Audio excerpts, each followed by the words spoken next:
참으로 저희를 부르신 하나님, 저희가 하나님을 향하여 저희 마음을 모으고 주님을 바라볼 수 있도록 저희를 붙들어 주시기를 원합니다.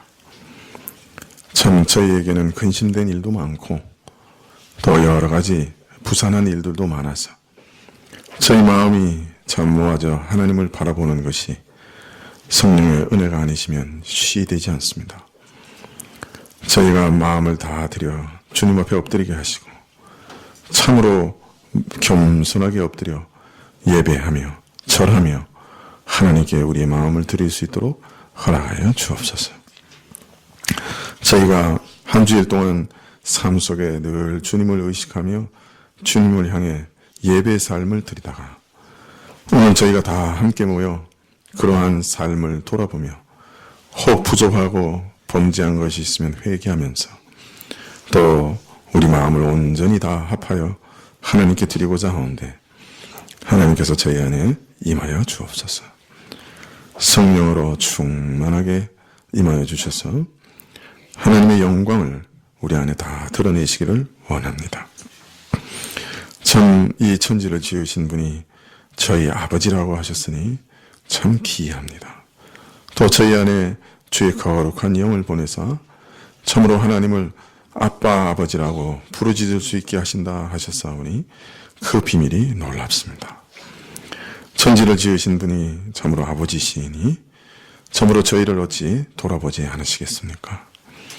천지를 지으신 분이 나의 아버지라고 하셨으니 또 저희를 어찌 긍휼히 여기지 않으시겠습니까? 저희 사정을 아시고 또 저희를 돕지 않으시겠습니까? 아버지시여, 오늘도 우리가 우리 마음에 참 답답한 것들과 고통스러운 것들을 가져왔지만 그것을 넘어서 참으로 우리를 위해 참으로 이 천지를 지으시고 우리를 위해 아들을 보내신 그 하나님이 누구신지를 알고 그 하나님을 위하여 살고자 하는 마음을 먼저 얻을 수 있게 도와주옵소서. 저희 안에 그런 기도 가득하게 하옵소서. 하나님의 뜻을 이루는 삶, 하나님의 선하신 뜻을 이루어가는 삶이 될 수 있도록 저희를 붙들어 주옵소서. 그러나 또한 저희가 진토로 지음받은 자들인 것을 기억하여 주옵소서. 저희의 또 한없는 답답함과 고통을 어찌 우리 아버지 되신 하나님께 아뢰지 않을 수 있겠습니까? 하나님, 우리가 참으로 구하고 또 간구하는 것들 또 하나님 잊지 마옵시고 참으로 우리의 소원을 저버리지 마옵시고 응답하옵소서. 우리가 진토로 지음받은 자들인 것을 기억하옵시고 주께서 주시지 않은 것은 단 하나도 받을 수 없는 자들인 것을 기억하여 주옵소서. 아버지 하나님, 참으로 우리 노년에 이른 자들을 위해서 기도하오니 주님께서 저들 가운데 육신을 강건케 하옵시고 무엇보다 믿음의 믿음을 더하여 주옵소서. 주님 항상 앞날을 바라보며 주님을 만날 것을 기대하면서 믿음을 더하여 가는 그 삶이 되게 하시기를 간절히 기도드립니다. 청년들을 위해서 기도합니다. 저들이 참 많은 고난, 참 어떤 면에서는 애매한 고난들을 당하는데 주님, 저들의 고난을 참으로 아시는 하나님께서 한 사람 한 사람 인도하여 주옵소서. 혹 더디게 보일지라도 하나님께서는 반드시 우리와 함께 하시는 것을 믿을 수 있도록 주께서 드러내어 증거하여 주옵소서. 주님, 우리 청소년들을 위해서 기도합니다. 참 악하고 음란한 세대였는데 이런 가운데서 하나님 앞에서 귀한 믿음을 얻게 하시고 참으로 하나님 앞에서 믿음의 정조를 지키는 자들이 다 되게 하시고 참으로 하나님 가정에서 그 슬화에서 떠나기 전에 왜 내가 예수님을 사랑해야 하는지 분명히 알고 가족을 떠날 수 있도록 허락하여 주옵소서. 주님, 이 나라를 참으로 하나님께 의탁하지 않을 수 없습니다. 주여, 우리의 처지를 참으로 돌아보아 주옵소서. 참 악한 마귀가 우는 사자처럼 이 나라를 삼키며 주의 교회들과 주의 자녀들을 삼키려고 하는 그런 때인가 두렵고 답답합니다. 하나님 아버지, 참으로 우리가 의지할 때는 하나님 한 분밖에 없습니다. 지금까지도 하나님께서 우리를 긍휼히 여기사 평안한 가운데 단정하고 안정된 신앙생활을 영위할 수 있게 하셨사온데 주여 우리의 죄대로 갚지 마옵시고 주님 주의 긍휼을 따라 응답하소서. 그리하여 우리에게 참으로 평화와 안전을 지켜주시기를 간절히 기도하옵나이다. 저희는 그것을 받을 자격이 없는 죄인들이오나 참 저희 죄대로 받으면 참 무서운 심판을 받을 수밖에 없는 자들이오나 불쌍히 여기시고 주의 의를 생각하사 구원하여 주옵소서. 주님, 좌우를 분변치 못하는 수천만의 사람이 이 땅에 거하고 있는 것을 기억하여 주옵시고 수많은 어린 자녀들이 이 땅에 있는 것을 기억하여 주시사 긍휼 위에 긍휼을, 자비 위에 자비를 베풀어 주옵소서. 오늘도 우리가 주의 것인 것을 기억하옵고 주님 앞에서 우리 자신을 드리는 표로 헌물 드렸사오니 이 헌물을 받으실 때 우리 자신을 받으시고 우리 자신과 우리 가정과 우리 산업을 지켜 주옵소서. 오늘도 주님께서 말씀 주시기를 구하올 때 예수님의 이름으로 기도합나이다. 아멘. 네, 시편 23편 4절 말씀입니다.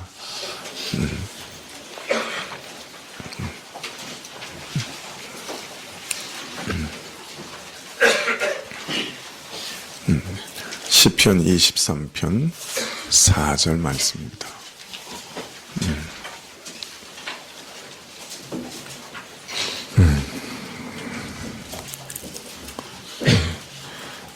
시편 23편 구약 817쪽인데요. 시편 23편 4절 말씀 찾으신 줄 알고 내가 봉독해 드리겠습니다. 내가 사망의 음침한 골짜기로 다닐지라도 해를 두려워하지 않을 것은 주께서 나와 함께 하심이라. 주의 지팡이와 막대기가 나를 안위하시나이다. 아멘.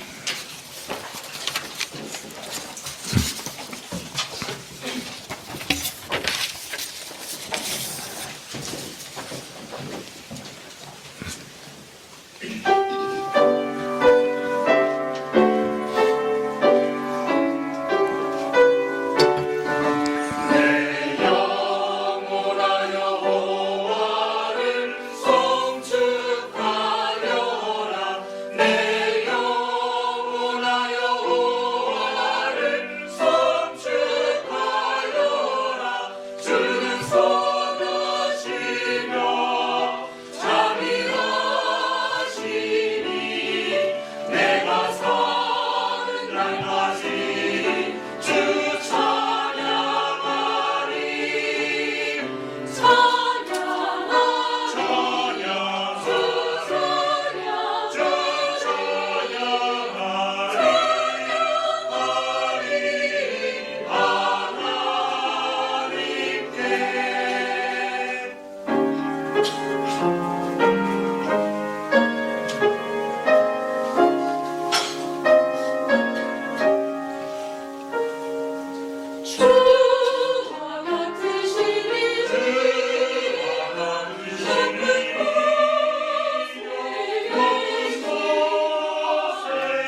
아멘. 예, 감사합니다. 며칠간 동안 선한 목자의 인도하심을 따라가는 양이라 할지라도 죽음의 음침한 골짜기를 경험할 수 있다 하는 것에 대해서 말씀을 드렸습니다. 어떤 면에서는 목자를 잘 따라가는 양들에게도 죽음의 음침한 골짜기는 피할 수 없다. 반드시 겪게 된다. 그렇게 말씀드리고 있는 것이죠. 죽음의 골짜기를 경험하면서 신자들은 많은 고난을 당합니다. 또 그 고난은 여러 가지 종류가 있다고 말씀을 드렸죠. 지난 시간에는 우리 신자들이 겪는 그러한 고난들 가운데 이 세상에서 선을 행하다가 애매하게 당하는 고난도 있다. 그렇게 말씀을 드렸는데요. 오늘은 어떤 면에서 가장 깊은 고난, 하나님의 뜻을 이루는 가장 고난 중에도 가장 그 밑바닥에 있는 가장 그 근원적인 고난에 대해서 좀 말씀을 드리려고 합니다. 구약 열왕기 5장에 보면 한 가지 아주 특별한 사건이 기록되어 있는데요. 아람이라고 하는 나라의 유명한 장군이었던 나만이라고 하는 사람에 대한 얘기가 나옵니다. 아람이라고 하는 나라는 그 당시 구약 이스라엘의 최대의 적이었죠. 최대의 대적이었죠. 그리고 나만은 그 왕 앞에 가장 크고 존귀한 자로서 아람 군대 장관이었어요. 즉 요새 말하면 사령관이었죠. 군 사령관.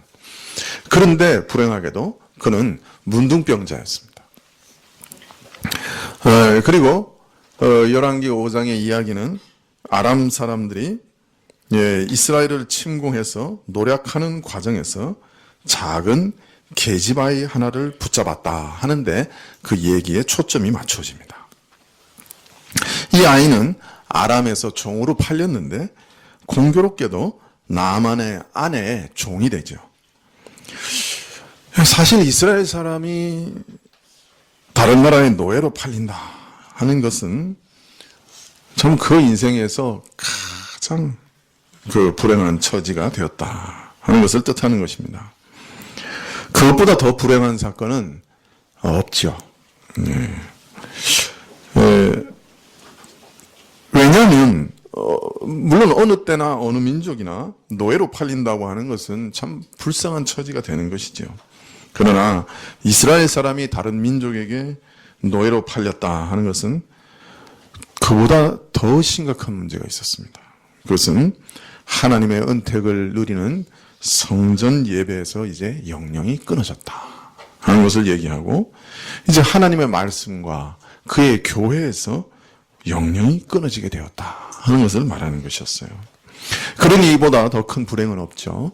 자칫 잘못하면 그 영혼마저 잃어버릴 수 있는, 그 영혼마저 죽을 수 있는 무서운 일인 것이죠.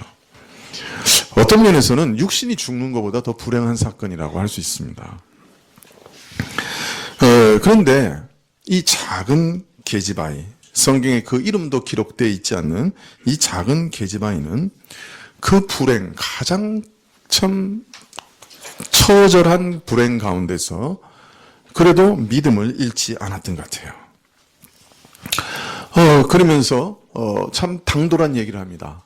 이 나만이 장군이 문둥병으로 고생하는 것을 보고서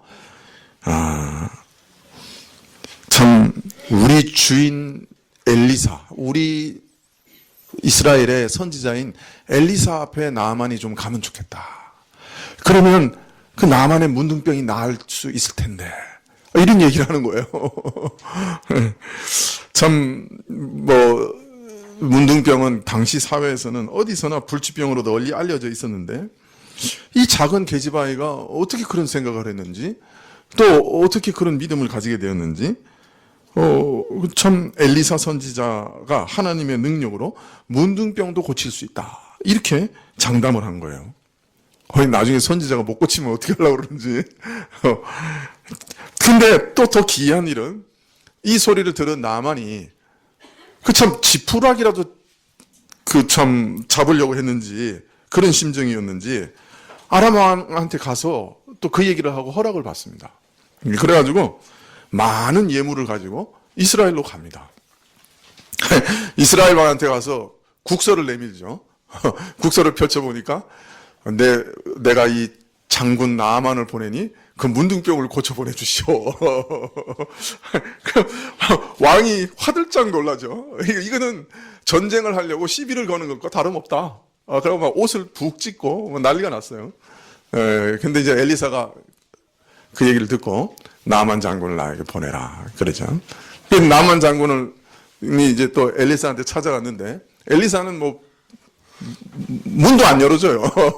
문 밖에 세워놨다가 요단강에 가가지고 7번 몸을 담궈라 그럽니다. 나아만이 듣자 보니까 뭐 하도 어이가 없어가지고 뭐 내가 강물이 없어서 여기까지 왔냐? 그래서 돌아가려고 그럽니다. 그러니까 또 지혜로운 부하 하나가 또 붙듭니다. 이까지 왔는데 무슨 짓을 하라든 못하겠습니까? 이거 까짓거 요단강에 가서 몸 씻으라는데 뭐 한번 씻어봅시다. 그러고 가서 이제 요단강에서 몸을 담궜는데 문둥병이 깨끗이 나은 거예요. 그래서 아마 나만이 가장 놀랬던 것 같아요. 깜짝 놀래가지고 그 엘리사한테 갑니다. 달려갑니다. 그리고 가서 당신의 하나님, 이스라엘의 하나님이 상천하지의 유일하신 참 하나님인 것을 내가 알겠다. 그렇게 참 오히려 그 사건을 통해서 그 영혼이 참 믿음을 얻고 구원을 얻는 놀라운 일이 벌어지죠. 우리가 이 사건 속에 숨어 있는 하나님의 섭리를 읽어본다면 하나님께서는 이 나만이라는 사람을 구원하길 원하셨던 거예요. 참 기이하죠. 이방인입니다. 그러면서 교회, 즉 이스라엘을 가장 핍박하고 죽이는 나라의 사령관이에요. 그러면서도 구약에서는 가장 부정한 취급을 받는 문둥병자예요. 어떤 면에서는 구원에서 가장 먼 사람처럼 보이는 사람이에요. 그런데 이 사람을 구원하길 원하셨어요. 왜 이런 나만을 선택하셨느냐? 그것은 하나님께서 이 나만을 구원하심으로 한 가지 사실을 확인시키시려고 했던 거예요. 확인해 주시려고. 그것은 이스라엘을 처음 부르실 때 그 조상 아브라함에게 약속하신 것인데 이 하나님의 구원의 은혜는 이스라엘에게만 국한되는 것이 아니고 이방의 모든 민족에게 주어질 것이고 확대될 것이다 하는 약속이었죠. 오늘 하나님은 이 나만을 구원하심으로 아브라함에게 약속하셨던 그 약속이 지금도 유효하다고 하는 사실을 명명백백하게 보이기 원하셨던 거예요. 그래서 이방인 중에 가장 이스라엘을 대적하며 가장 부정한 자를 택하셔서 구원하심으로 이방인 중에 그 누구도 구원에서 예외로 제외될 수 없다 하는 것을 보여주신 거예요. 눈으로 볼 수 있도록. 이방인도 하나님의 구원에서 제외되지 않는다는 놀라운 사실을 이 나만을 통해서 보이시기를 원했던 거예요. 우리가 다 누구예요? 이방인이죠. 이스라엘 그 택하신 백성 바깥에 있었던 자들이죠. 우리는 이 나만하고 똑같은 사람이죠. 이 놀라운 사실을 계시하시고 보여주시고 이 나만을 구원하시기 위해서 누구를 보내신 거예요? 작은 계집아이 하나를 그 집에 보내신 거죠. 이 아이의 입장에서 보면 인생 중에 가장 불행한 사건이요. 참 가장 비참하고 말할 수 없이 참 낙심할 만한 그런 무서운 사건이었지만 하나님의 놀라운 섭리 가운데서는 하나님의 구원의 은혜와 계획을 모든 사람들에게, 당시 사람들만 아니라 오고 오는 세대의 모든 사람들에게 계시하는 일에 쓰임을 받는 일이 되었던 것이죠. 나중에 예수님께서도 이 나만을 예를 들어서 이방인에게까지 복음이 전해질 것을 다시금 가르치세요. 이 어린아이가 그 집에 간 것은 너무나 불행한 사건이지만 사실은 하나님의 계시 사건이고 또 택하신 자를 구원하시는 구원 사건이었어요. 게지바이가 부모를 잃고 교회마저도 떠나 먼 곳으로, 그것도 원수의 집으로 팔려갔으나 그 불행의 가장 밑바닥에는 하나님의 깊은 섭리와 통치가 있었던 거예요. 간섭이 있었던 거예요. 자신의 국류를 온 세계에 계시하시고 또 이를 위해 나만을 구원하시려는 하나님의 뜻이 거기 있었습니다. 게지바의 자신으로 보면 참 불행한 일이지만 그는 하나님께서 우주보다 더 귀하다, 한 영혼이 온 우주보다 더 귀하다라고 하신 그 영혼을 구원하는 데 사용하시는 귀한 도구가 되었고, 더 나아가 하나님의 계시를 밝히 드러내는 데 일조하는 자가 되었습니다. 어쩌면 이 게지바의 인생은 바로 이 일을 위해 존재했는지도 모릅니다. 바로 그 말 한마디. 우리 주인이 이스라엘 선지자 앞에 서면 좋겠습니다. 그는 문둥병도 고칠 수 있어요. 그때 그 한마디를 하기 위해 그 인생이 존재하고 있었는지도 모릅니다. 그 이후 그 어린아이의 소식을 알 수는 없으나 병을 고치고 신자가 되어 돌아간 나아만이 그 게지바이를 홀대하지는 않았을 것입니다. 또 나아만은 하나님께 예배드리기 위해 노새 2마리에 이스라엘의 흙을 싣고 갔으니 그 예배에 참석하게 되었는지도 모릅니다. 또 나아만이 내 소원이 무엇이냐? 집으로 갈래요. 그래서 집으로 왔을지도 모릅니다. 그 앞날은 모르지만, 그러나 내가 사망의 음침한 골짜기로 다닐지라도 해를 두려워하지 않을 것은 주께서 나와 함께 하심이라 하는 말씀이 분명 이 아이에게도 이루어지고 있음을 우리는 확신할 수 있습니다. 왜냐하면 하나님은 이 아이의 믿음을 그 이방 원수의 집에서도 지켜주셨고 또 이 아이의 믿음에 응답하셨기 때문이죠. 여하튼 이 아이의 고난은 한 아이의 인생에 닥친 우연한 고난처럼 보였지만 사실은 하나님의 뜻을 이루는 위대하고 값진 고난이었습니다. 사실 우리 신자가 당하는 대부분의 고난을 우리는 이런 관점으로 보아야 할 것이다 생각이 듭니다. 우리는 우리 주님이 이 우주를 다스리시는 만왕의 왕인 것을 우리는 다 믿습니다. 지금도 온 세상 만물을 다스리고 계시죠. 우리 주님은 자신을 겸손하게 섬기며 경배하는 모든 자들뿐만 아니라 자기를 대항하는 대적이나 또 자기를 멸시하는 원수들까지도 그 누구를 불문하고 다 다스리고 계십니다. 온 지구상의 모든 사람들, 어떤 신분이든지 어떤 말을 쓰든지 어떤 피부 색깔을 가졌든지 간에 우리 주 예수님의 우주적 권세 아래 벗어나 있는 사람은 없습니다. 이 땅의 모든 사람과 만물과 만사를 여전히 우리 주님은 다스리고 계시죠. 그런데 이런 권세를 가지신 예수님께서 왜 우리 신자들에게 이렇게 지독한 고난들을 허락하실까요? 왜 이 선하신 목자가 다스리시는 이 세상은 이처럼 고난이 많을까요? 왜 이렇게 고난으로 가득 차 있을까요?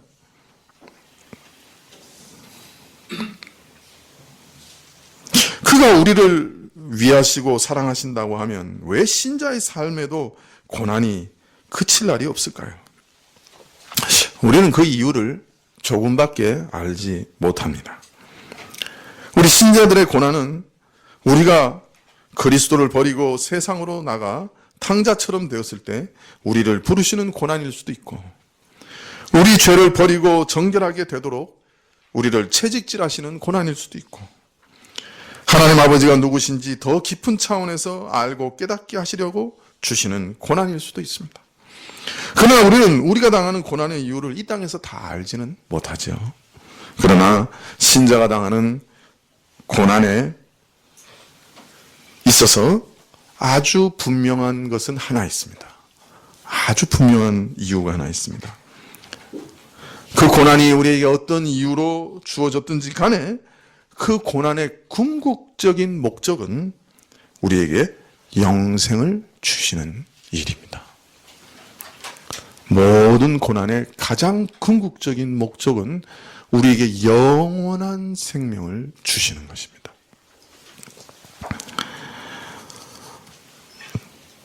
예수님께서 허락하시는 고난은 궁극적으로 신자들에게는 영생을 얻고 더 풍성하게 얻게 하시는 데 있습니다. 거기 목적이 있습니다. 그리고 더 나아가 다른 사람들을 영생에 인도하는 데 그 목적이 있습니다. 사실 더 나아가서 우리 인생의 모든 일도 마찬가지입니다. 우리가 만나는 모든 사람, 우리의 성공과 실패, 우리의 불행과 행복, 그 모든 것은 궁극적으로 하나님의 택한 자들의 구원과 영생을 위해 봉사하고 있는 것입니다. 왜 내가 지금 이 일을 하고 있는가? 왜 내게 이런 성공을 허락하셨는가? 왜 내게 이런 실패를 허락하셨는가? 내게 왜 이런 불행이 있는가? 왜 내가 이곳에서 일하고 있는가? 왜 내가 이런 사람들을 만나는가? 내가 왜 지금 병들어 누워 있는가? 입원했는가? 왜 내가 이 사람들을 다스리는 자가 되었는가? 왜 내가 이 사람들에게 매여 살게 되었는가? 우리는 그 신비를 다 알지 못합니다. 그러나 궁극적인 목적은 우리가 압니다.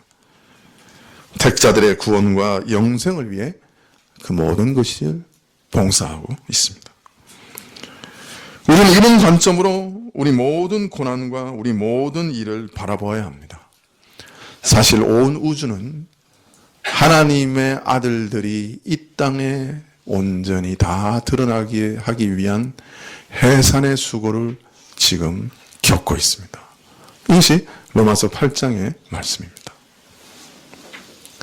온 우주는 지금 해산의 수고를 하고 있습니다. 모든 만물이 뒤틀고 있습니다. 사람만 아닙니다. 모든 자연과 우주가 지금 고통 속에서 해산의 수고로 헐떡이고 있습니다. 그 목적은 딱 하나예요. 하나님의 아들들이 영생을 누리는 것입니다. 하나님의 아들들이 드러나는 것입니다. 우리는 이 모든 고난과 또 우리 자신의 고난을 이런 안목으로, 이런 눈으로 바라볼 수 있어야 합니다. 그리고 모든 상황 속에서 하나님이 주시는 기회를 선용해야 합니다. 나만 장군의 집에 팔려간 작은 계집아이는 그 기회를 놓치지 않았습니다.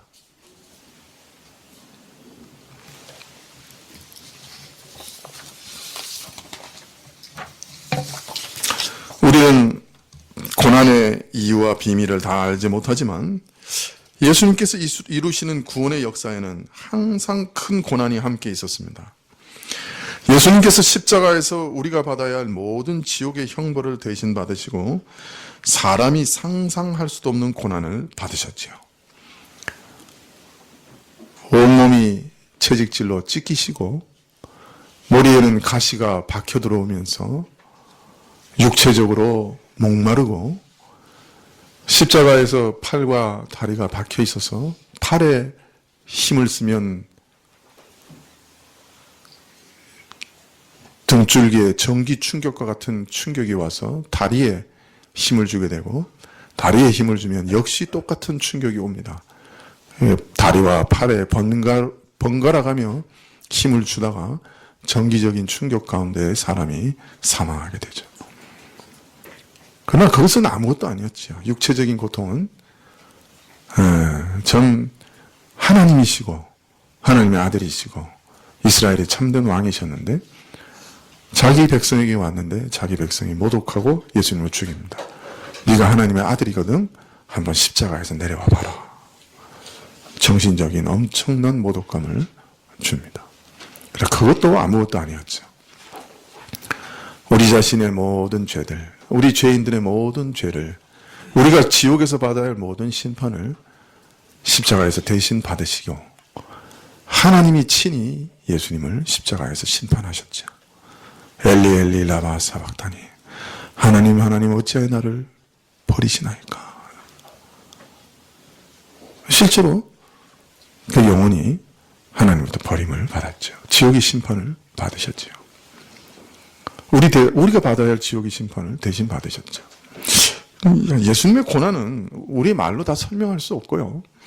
또 앞으로 영원히 천국에 가서도 그 고난의 신비를 우리가 다 알 수 없어요. 예수님 홀로 감당하신 거예요. 모든 죄인의 그 지옥의 심판을 예수님께서 받으셨어요. 그래서 하나님의 아들이신 분이 단 6시간 만에 죽으셨죠. 아마 우리는 천국에 가서도 그 고난의 신비를 다 이해하지 못할 겁니다. 이런 그리스도의 고난은 차치하고서도 주의 복음을 전하는 일에 지금까지 말할 수 없는 고난들이 함께 있었죠. 우리가 초대교회를 봐도 참 수많은 사람들이 피를 흘리며 이 복음을 온 유럽과 아시아에 전파했죠. 오죽 많은 사람들이 피를 흘렸으면 터툴린이라고 하는 초대 교부는 순교자의 피가 바로 교회의 씨앗이다. 그렇게 고백했겠습니까? 수많은 사람들이 카타콤에서 죽어가면서도 자신이 분명 천국에 이를 것을 알고 아름다운 찬양을 부르며 사자 입에 뜯기는 장면을 보면서 사람들은 오히려 전율을 받았지. 어떤 믿음이기에 저게 가능한가? 그래서 오히려 그리스도께로 돌아오고 기독교로 개종하는 일들이 많았어요. 그래서 순교자 한 사람이 생기면 개종자 10사람이 생겼다고 해요. 참 신비한 일이죠. 이런 의식적이고 자원적인 고난 외에도 이 구원의 역사 이면에는 수많은 숨어있는 고난들이 있습니다. 가장 비참한 예를 하나 든다고 하면 15세기 이후에 유럽의 여러 나라들은 자신들의 욕심과 탐심을 채우기 위해 앞다투어 신세계로 달려갔죠. 저들은 자신의 욕심을 위해 신세계로 달려갔고 그런데 복음도 함께 가져왔습니다. 인디안들을 노예 삼아 죽이고 혹사하며 저들의 땅을 빼앗았습니다.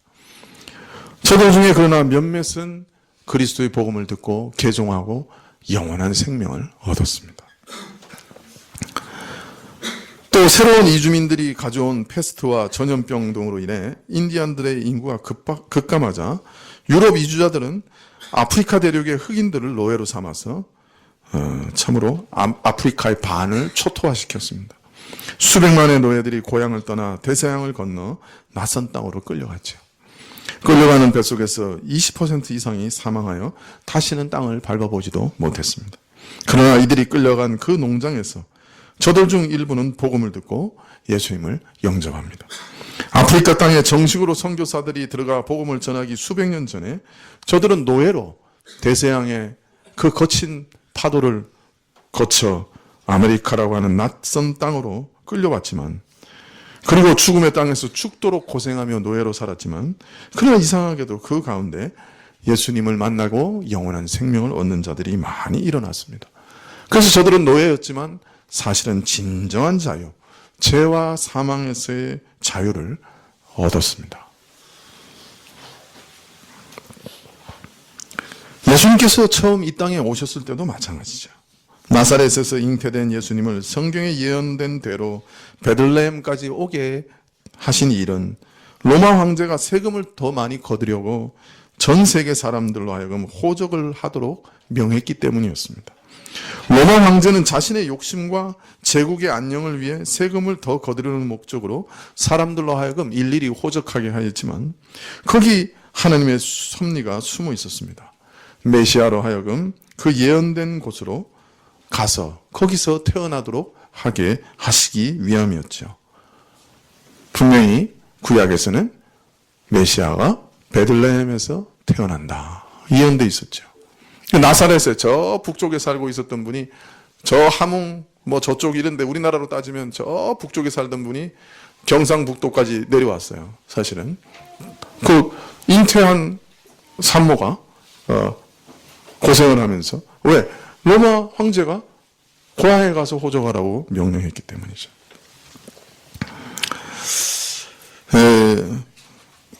메시아가 예언된 곳에 태어나게 하시는 그 비밀이 그 고난 속에 숨겨져 있었습니다.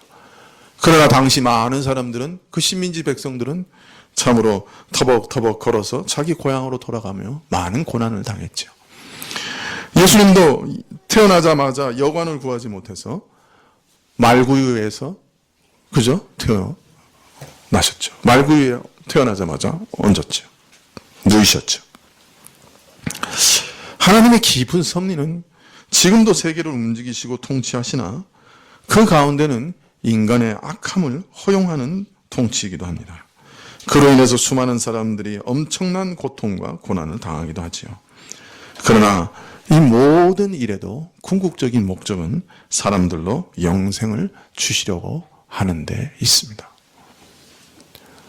지금 이제 IS라고 하는 거의 광신자들이 참 시리아와 이라크를 완전히 참 나라를 박살 만들고 있는데 그로 인해서 수많은 사람들이 지금 유럽으로 난민이 돼서 떠돌고 있습니다.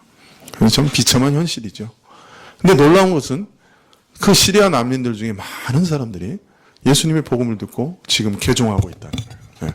물론 구호를 더 잘 받고 그 나라에 안착하기 위해서 자기 종교를 바꾸고 있는지도 모르죠. 그러나 하여튼 그 고통 속에서 많은 사람들이 예수님께로 돌아오고 있는 것이 사실입니다. 우리는 하나님의 그 지혜를 다 알지 못하지요. 참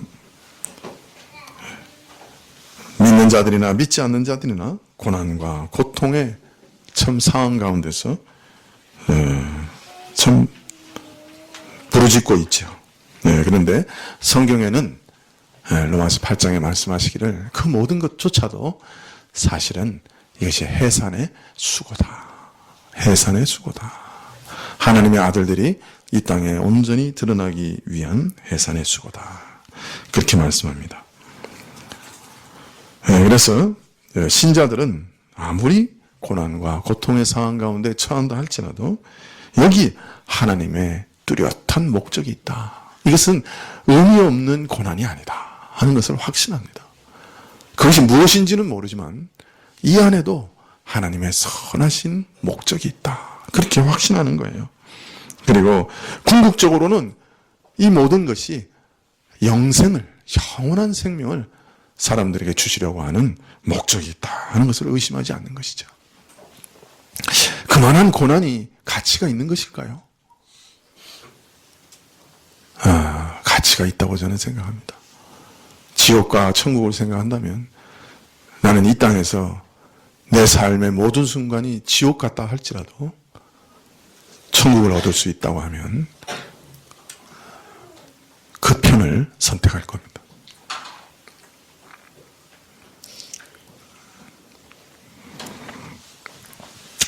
인류의 구원을 위한 해산의 수고 가운데는 자신은 잘 인식하지 못하는 가운데 의식 없이 이 고난에 참여하는 자들이 많이 있지만 어떤 자들은 이런 고난 가운데 자신이 의식적으로 자발적으로 주의 나라와 복음을 위해 고난을 받기로 작정하고 자원하여 고난을 받는 그런 고난도 있습니다. 그런 고난을 받는 분들 중에 대표적인 분이 바울 사도라 그렇게 말할 수 있겠죠. 고린도 후서 11장 23절 이하에 보면 우리가 지난 시간에도 한번 보았는데요. 바울이 자신이 복음 전도를 위해 스스로 당한 고난을 쭉 얘기하고 있습니다. 저희가 그리스도의 일꾼이냐 정신없는 말을 하거니와 나도 더욱 그러하도다. 내가 수고를 넘치도록 하고 옥에 갇히기도 더 많이 하고 매도 수없이 맞고 여러 번 죽을 뻔하였으니 유대인들에게 40에 하나 감한 매를 5번 맞았으며 3번 태장에 맞고 1번 돌로 맞고 3번 파선하였는데 일주야를 기품에서 지냈으며 여러 번 여행의 강의 위험과 강도의 위험과 동족의 위험과 이방인의 위험과 시내의 위험과 광야의 위험과 바다의 위험과 거짓 형제의 위험을 당하고 또 수고하며 애쓰고 여러 번 자지 못하고 줄이며 목마르고 여러 번 굶고 춥고 헐벗었노라. 그러나 이 외의 일은 고사하고 오히려 날마다 내 속에 눌리는 일이 있으니 곧 모든 교회를 위하여 염려하는 것이라. 누가 약하면 내가 약하지 아니하며 누가 실족하게 되면 내가 애타하지 않더냐. 바울은 정말 육체적으로 엄청난 고난을 받았죠. 예수님께서 맞으신 40에 하나 감한 매를 그는 5번 맞았다. 그렇게 얘기합니다.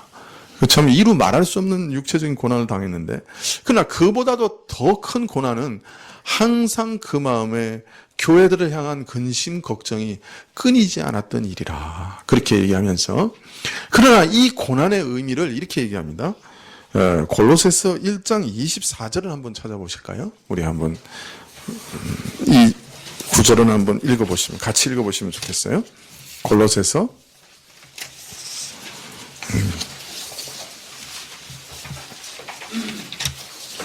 1장 24절.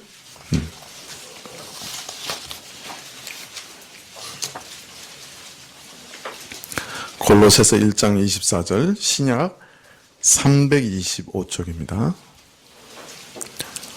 골로새서 1장 24절, 신약 325쪽. 네. 예, 우리 한번 다 같이 큰 소리로 읽어볼까요? 시작. 내가 이제 너희를 위하여 받는 괴로움을 기뻐하고 그리스도의 남은 고난을 그의 몸된 교회를 위하여 내 육체에 채우노라. 바울은 자기가 당한 이 모든 고난을 실제로는 오늘 이 골로새서 1장 24절의 그 의미를 딱 설명해 주고 있습니다. 내가 이제 너희를 위하여 받는 괴로움을 기뻐하고 그리스도의 남은 고난을 그의 몸된 교회를 위하여 내 육체에 채우노라. 이것이 그 고난의 의미라. 바울은 한 번도 골로새 교회를 방문한 적도 없고 골로새 교회인들을 만난 적도 없어요. 다른 사역자가 골로새 교회를 개척했습니다. 그런데 골로새서 1장 9절에 보면 골로새 교회가 개척되었다는 소식을 듣자마자 항상 골로새 교회를 생각하면서 기도했다. 그렇게 말하고 있습니다. 그리고 그렇게 항상 기도하는 그것이 바로 오늘 말씀에 보면 1장 24절에 보면 너희를 위하여 받는 괴로움이다. 그렇게 얘기합니다. 골로새 교회의 사정을 듣고 그 교회가 개척된 것을 듣고 그 교회를 여러 가지 사정 가운데 근심하면서 하나님 앞에서 매일매일 그 교회를 위해서 기도하는 그 기도가 뭐라고요? 너희를 위한 나의 고난이다. 이렇게 말하고 있습니다. 자, 그런데 바울은 이런 교회를 위한 고난, 염려, 근심에 짓눌리는 그 고통을 두고 말하기를 나는 오히려 이것을 기뻐한다. 그렇게 얘기해요. 왜 기뻐하느냐? 그 이유는 복음을 위하여 받는 이 고난은 그리스도의 남은 고난을 그의 몸된 교회를 위해 내 육체에 채우는 일이기 때문이다. 자신이 받는 이 고난은 교회를 위하여 그리스도의 고난에 미진한 것을 내 육체에 마저 채우는 일이 되기 때문에 나는 크게 기뻐한다. 이렇게 얘기합니다. 예수님께서 받으신 고난도 한결같이 그의 교회를 위해 받으신 거죠.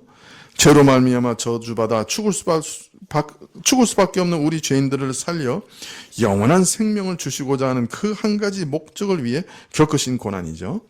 따라서 그리스도의 이 목적이 온전히 이루어지기까지는 교회를 위한 그의 고난이 다 채워지지 않았다고 할 수 있겠지요. 복음이 땅끝까지 전파되어서 이 모든 복음을 모든 민족이 다 들을 때까지, 그래서 이 복음을 전하기 위한 고난받는 그 일은 바로 그리스도의 이 남은 고난을 채우는 일에 동참하는 것이다 라고 말하고 있습니다. 그래서 바울이 지금 이 복음을 위해 고난당하는 것은 바로 그리스도의 남은 고난을 채우는 일이라고 그 의미를 말하고 있는 것이죠. 아니, 고난은 고통스러운 것이고 뼈를 부수는 것 같이 아픈 건데 그걸 기뻐한다고 하니 좀 이상하게 들릴 수도 있습니다만은, 그러나 성경에서는 아주 자주 내가 고난을 기뻐한다, 고난 중에도 즐거워한다, 이렇게 얘기하는 말씀이 참 많습니다. 그 이유는 고난이라고 해서 다 똑같은 고난이 아니요, 그 질과 내용이 다르기 때문입니다. 어떤 고난은 정말로 기뻐할 고난이 있다는 거예요. 예, 우리가 지난 시간에도 보았습니다마는 베드로전서 2장 19절부터 보면 애매히 고난을 받아도 하나님을 생각함으로 슬픔을 참으면 이는 아름다우나 죄가 있어 매를 맞고 참으면 무슨 칭찬이 있으리요. 오직 선을 행함으로 고난을 받고 참으면 이는 하나님 앞에 아름다우니라. 고난 중에도 참 부끄러운 고난이 있고 아름다운 고난이 있다. 이렇게 얘기합니다. 선을 행하면서 그로 인해 애매하게 당하는 고난은 아름다운 고난이다. 자, 그러니까 아름다운 고난이니 우리가 기뻐할 수 있겠죠. 아무리 힘들더라도. 또 바울은 로마서 5장 3절에 이렇게 얘기합니다. 다만 이뿐 아니라 우리가 환난 중에도 즐거워하나니 이는 환난은 인내를, 인내는 연단을, 연단은 소망을 이루는 줄 알미로다. 믿는 자에게 인내와 연단을 이루시는 그 일은 그리스도를 닮아가게 하는 일이요. 그래서 그 믿는 자가 인내와 그 연단을 가지고 그리스도를 닮아가게 된다고 하면 그것은 마지막 날 그가 천국에 확실히 들어가게 될 것이라고 하는 분명한 소망을 우리에게 주는 것이니 우리는 그 환난도 기뻐할 수 있다. 그렇게 얘기합니다. 그래서 우리가 그리스도의 형상을 닮아가는데 사용되는 그런 고난이나 또는 참으로 선을 행하다가 애매하게 당하는 그런 고난, 이런 것들은 다 기뻐할 수밖에 없다는 거예요. 네. 그런데 이런 고난도 기뻐하거든 하물며 복음을 위해 겪는 고난은 그리스도의 남은 고난을 내가 참 자격 없고 비참한 죄인이 그런 그리스도의 고난에 참여하는 고난이니 얼마나 고귀한 고난에 참여하는 겁니까? 이건 뭐 말도 안 되는 거죠. 이런 비참한 죄인이, 냄새나는 죄인이 그리스도의 고난에 동참하다니 이건 큰 영광이죠. 그래서 기뻐한다는 거예요.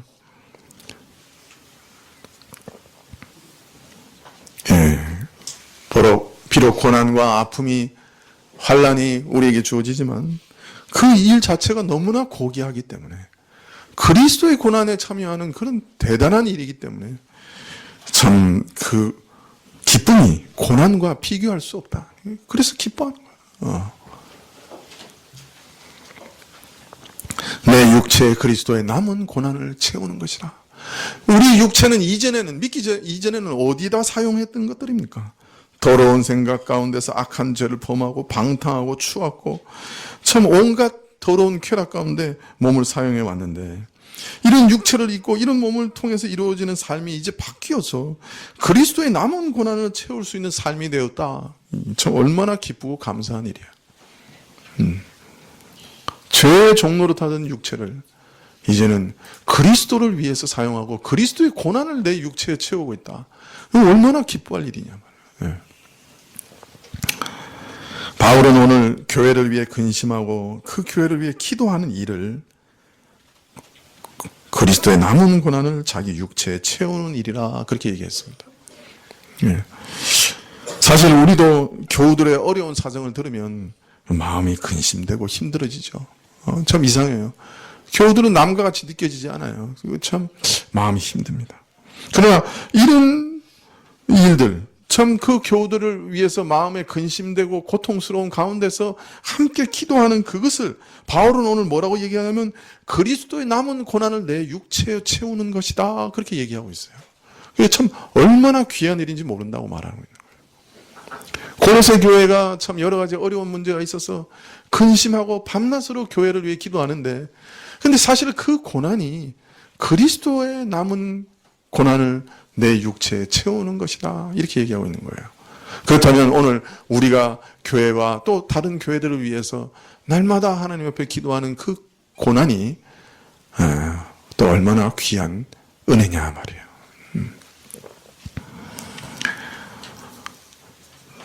참 내가 교회를 위해 교우들을 향해 일어나는 미움도 참고 참 모욕도 참고 용서하고 손해도 보고 이렇게 살아간다고 하면 그것이 바로 그리스도의 고난을 내 육체에 채우는 일이다.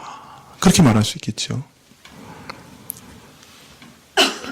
우리는 항상 우리 자신의 이익을 제일 먼저 생각하고 내 이익을 따라 행동하는데 참 내가 나 자신을 위해 행하지 않고 결정하지 않고 교회의 유익을 위해서 뭐든지 결정하고 어떻게든 교회가 유익을 얻고 교회가 평안하고 교회가 영광을 얻을까 이런 생각으로 뭐든지 결정하고 행동한다면 그 모든 고난도 그리스도의 남은 고난이라 이렇게 주님은 판단하실 겁니다. 내가 복음을 전하기 위해서 혹 수고하고 혹 수치를 당하는 일이 있다고 하면 그것은 바로 그리스도의 남은 고난을 내 육체에 채우는 일이 될 것입니다. 그리고 그것은 큰 영광을 받는 일이요 하나님께서 기뻐하시는 고난입니다. 그런 고난 가운데서는 신자들이 확신 있게 고백할 수 있죠. 내가 사망의 음침한 골짜기로 다닐지라도 해를 두려워하지 않을 것은 주께서 나와 함께 하심이라. 아주 분명하게 고백할 수가 있는 것입니다. 네, 여러분들이 다 이런 고난 가운데 동참하시면 좋겠습니다. 네, 마지막으로 우리 한상동 목사님 간증을 하나 읽어드리고 말씀을 마치려고 합니다. 지난번에 말씀드렸죠. 이 한상동 목사님은 일제 그 강점기에 평양 감옥에 갇혀 있었죠. 그래가지고 그 뭡니까 일부러 춥게 하려고 그 마룻바닥을 이렇게 틈을 많이 벌려놨었는데 거기 종이로 메웠다가 혼날 뻔한 그 간증을 우리가 한번 읽었는데 기억나시는지 모르겠어요? 기억나시죠? 예. 근데 이 한상동 목사님 감옥에 있을 때 폐결핵이 심해서 피를 계속 토하고 있었어요. 그 의사는 그를 병보석으로 보내려고 하면서도 자신에게 이렇게 그 뭐랄까요? 그 간절히 부탁하면 내보내려고 그렇게 생각하고 있었던 거예요. 그래서 자신에게 사정하라고 계속해서 넌지시 기회를 주기도 했습니다. 그러나 한상동 목사님은 자기 입으로 부탁하는 대신에 사람에게 부탁하는 대신에 오직 주님께 자신의 전부를 맡기면서 보석이 되어 출록함이 주의 뜻이고 유익이 되면 의사의 마음을 주장하셔서 출록하게 하시고 아니면 막으시도록 기도할 뿐이었어요. 근데 당시 심정을 이 한 목사님이 이렇게 고백하고 있습니다. 나는 말을 아니하려는 것보다 말을 할 수가 없었다. 그 까닭은 나의 책임 문제이니 전국의 신사참배 반대 운동을 일으킨 일에 대하여 물론 다른 사람도 반대를 아니한 것은 아니로되 특히 내가 이 책임을 지지 아니할 수 없는 것은 내가 전국뿐 아니라 만주에까지 문제를 일으킨 사람인 까닭이라. 그리하여 내가 가서 말한 곳에서 내 말을 들은 사람마다 한 사람도 남김없이 다 검속되었고 말할 수 없는 고난을 당하며 계속 검속되고 있는 까닭에 다른 형제들은 옥중에 두고 나 혼자 나가 평안히 누워서 치료하고 있을 수가 없었던 까닭이라. 또한 만일 우리가 추록하게 되면 전국에 숨어있는 형제들의 기도가 끊어질까 두려워함이라. 이런 와중에 하나님께서 한상동 목사님의 보석을 적극적으로 막기도 했어요. 감옥에서 못 나가게 막은 거죠. 그 일을 이렇게 기록하고 있습니다. 내가 병으로 인해 오랫동안 식사를 잘하지 못했는데 어느 날 밤 잘 시간이 되어 누워 잠을 자려고 할 때 비몽사몽간이었다. 그런데 내가 보니 내가 갇혀있는 형무소 독방인 감방인데 언제나 감방에서 주는 그 밥을 받아먹는 모습을 보여주었다. 눈을 떠보니 캄캄한지라 아마 나의 신경이 약한 관계로서 이런 것이 보였나 생각하고 또 잠을 자려고 하는데 두 번째도 또 그와 같이 밥을 주는 것을 다 먹어버렸다. 나는 여전히 예사로 생각하고 또다시 잠을 자려고 하는데 세 번째 또 그와 같이 주는 밥을 다 먹어보였다. 나는 그제야 이상한 생각이 되었다. 네 번째로 또 그렇게 주는 밥을 다 먹어보여서 그제야 나는 일어나 기도하기를 주여 내일은 식사에 대하여 주는 밥을 다 먹는 것이 주님의 뜻이 오면 먹기가 어려울지라도 다 먹겠습니다 라고 기도하고 잤더니 그 후에는 아무것도 보여지지 않았다. 그 다음 날이었다. 아침밥, 점심밥, 저녁밥을 다 먹었다. 간수는 저녁 식사 후 나의 감방문을 열고 말하기를 오늘은 밥을 다 먹은 것을 보니 병이 좀 나은 모양이구려 하였다. 나는 예 괜찮습니다. 간수는 아무래도 속히 추록하여 치료해야 됩니다 라고 말하였다. 그날 밤이었다. 주님께서는 나에게 말할 수 없는 귀한 영광을 보여주셨는데 지극히 작은 것 하나라도 주님께 순종하면 크신 영광을 주신다는 것을 보여주셨다. 주님과 나의 관계는 세상이 알지 못하고 혹은 세상이 나를 신비가라 할지 모르나 나와 같이 계셔주시는 주님께서 나의 전부를 주장하심이 너무도 확실하였다. 왜 식사에 대해서 이렇게 된 것인가 나중에 알아보니 그날 식사에 대하여 다 먹지는 못하는 것을 보아서 병보속으로 추록시킬 예정이었던 것이다. 그런데 주님께서는 추록하지 못하도록 막으신 것이다. 이 사실을 세상은 아무도 이해하지 못할 것이다. 이후 의사는 진찰도 하여 주지 않고 약도 주지 않고 기타 정신적으로 나에게 무수히 고난을 주었다. 그러나 주님께서 보호하여 주심으로 승리하고 또 승리하였다. 밥만 잘 먹으면 그 지독한 감옥에서 나갈 수 있었는데 나가는 것이 하나님 뜻이 아니었기 때문에 어떤 면에서는 참 환상까지 보여주시면서 나가지 못하도록 막으셨다.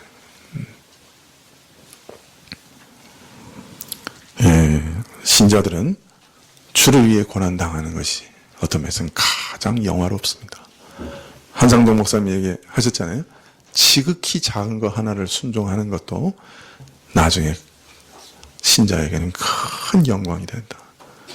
큰 영광이 된다고 하는 것을 자신에게 보여주셨다. 뭐 어떻게 보여주셨는지 그건 구체적으로 설명을 안 하셨지만은 그렇게 말하고 있습니다. 때때로 주를 위해 고난당하게 하시고 또 때때로 그 가운데 오랫동안 견디게 하시기도 하지만 그 고난은 주를 위해 당하는 고난은 신자에게 있어서는 가장 영광스러운 것입니다. 기도하시겠습니다.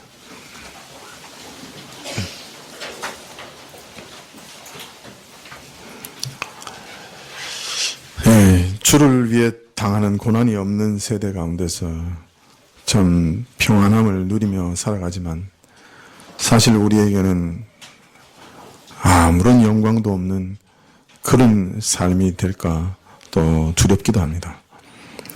주님, 우리가 참 해선의 수고를 하는 이 세상 살면서 평안하기를 기대하는 것이 참 어리석은 것을 늘 깨닫습니다.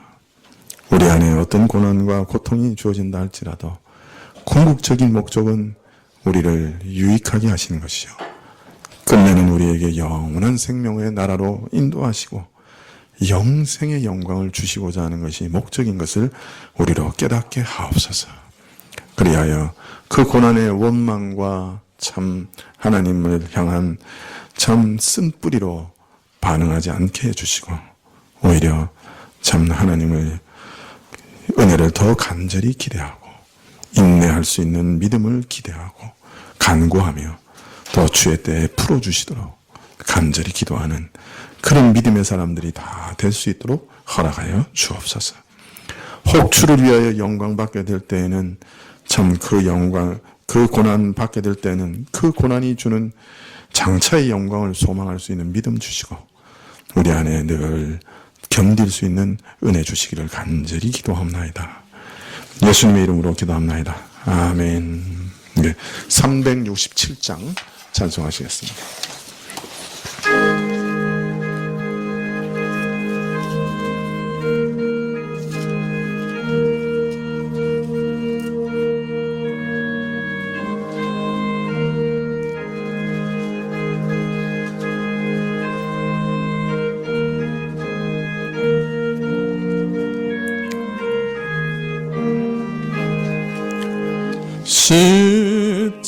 십자가를 내가 지고 주를 따라 가도다.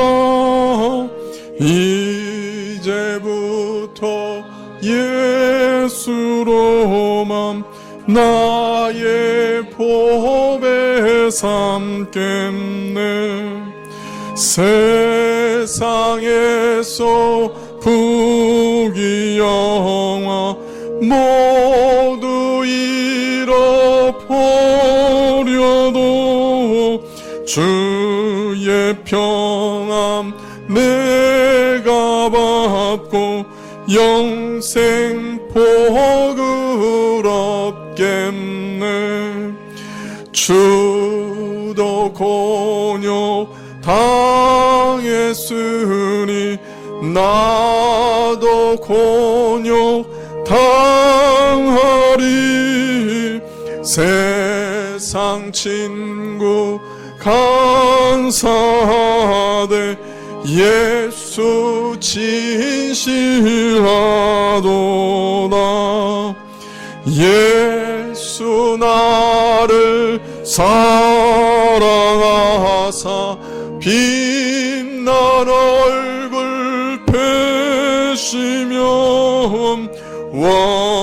원수들이 미워하나 염려할 것 없도다. 내가 핍박당할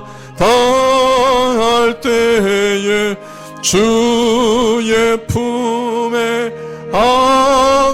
안기고 세상 고초 당할수록 많은 위로 받겠네.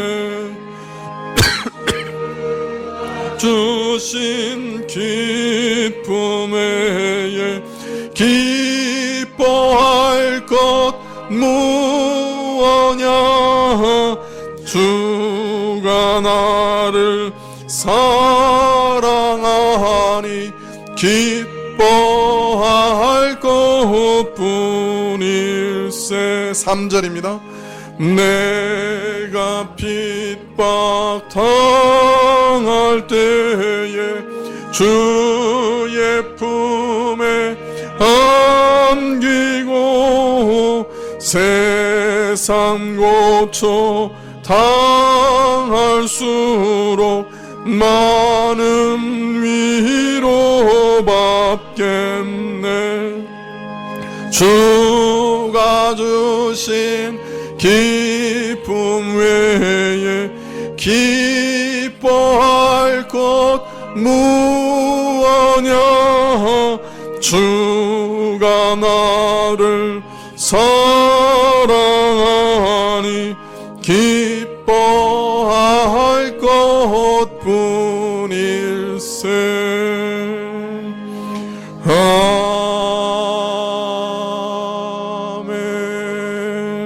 아멘.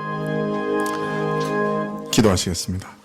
지금은 우리 주 예수 그리스도의 은혜와 하나님 아버지의 그 크신 사랑과 이 은혜와 사랑을 깨닫게 하시고 누리게 하시는 성령님의 교통하시고 역사하심이 고난 가운데에서도 우리를 버리지 않으시고 또 그 고난을 통하여 합력하여 선을 이루시고 마침내 우리에게 영생을 주시고자 하는 하나님의 놀라운 섭리와 사랑을 다시금 깨닫고 머리 숙인 주의 백성들 위해 지금부터 영원까지 함께 계실지어다.